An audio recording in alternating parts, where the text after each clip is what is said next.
Enfoncez-vous de la cire dans les oreilles. Sinon vous aussi vous voilà perdu. Ne posez pas de questions. La réponse du malheureux ne ferait que vous empêtrer dans le malheur. Vous qui êtes trop faible pour être une aide, le cri de l'agonisant n'ayez même pas la force de l'entendre. Combat sur les hauteurs et combat dans les profondeurs sont différents, car il sombre l'homme des profondeurs, presque sans cause aucune.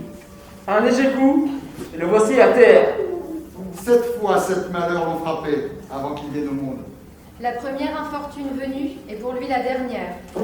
Celui que le malheur frappe plusieurs fois, ce n'est pas seulement toute espérance d'être sauvé qu'il perd, c'est également sa dignité. On se sépare plus facilement de celui auquel on ne peut plus venir en aide. Dieu soit loué, il n'est plus là. Lui venir en aide, on ne pouvait plus. C'est qu'en effet, celui qui est affecté de furoncle devient lui-même furoncle pour les autres.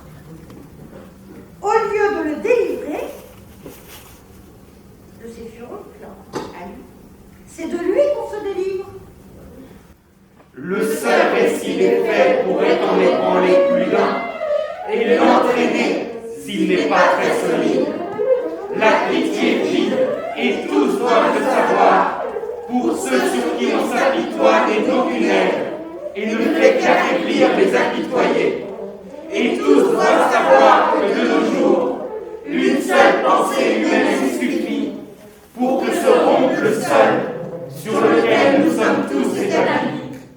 En conséquence, enfoncez-vous de la cire dans les oreilles. Et pourtant,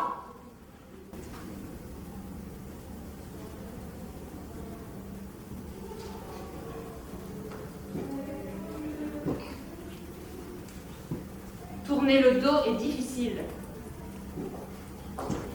Et surtout pour celui qui habite lui-même au bord de l'abîme. Et de cet abîme, tire son pain. Abandonner un de ses pareils est difficile à celui qui est lui-même menacé. qui donc signerait un arrêt mort où le nom est encore blanc? Peut-être est-ce le sien? Ou le sien. Ou le sien. Le mien. Le sien. Le sien. Le sien. Le tien. Le sien. Le sien. Le sien. Le sien. Le sien. Le sien. Aujourd'hui, c'est la libération. Profitons des terrasses, des cinémas, des musées, des stades et des théâtres.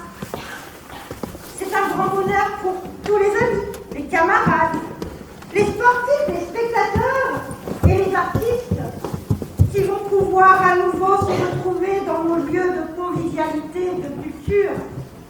Et Pourtant, alors que ces lieux ont été en grande partie fermés pendant plus d'1 an, alors que ces lieux vont connaître encore une fréquentation limitée, pour un grand nombre de nos concitoyens, le chômage n'a pas été que partiel. Un grand embouteillage se prépare dans le monde culturel et un grand nombre de travailleurs du spectacle, comme ceux que vous applaudirez ce soir, subiront encore dans 1 an les conséquences de cette crise sanitaire. En verra-t-on la fin? un nombre plus grand encore de travailleurs à l'emploi tout aussi discontinu, les extras, les saisonniers, les intérimaires, subiront encore dans 1 an les conséquences de cette même crise. Et pourtant, dans ce marasme, arrive une réforme de l'assurance chômage qui va voir plus d'1 million de nos concitoyens actuellement hors de l'emploi ajouter de la misère à leur misère. C'est ce qui nous a rassemblés. C'est pourquoi notre mobilisation continue pour tous ces gens-là. Ces gens-là, c'est vous, c'est nous.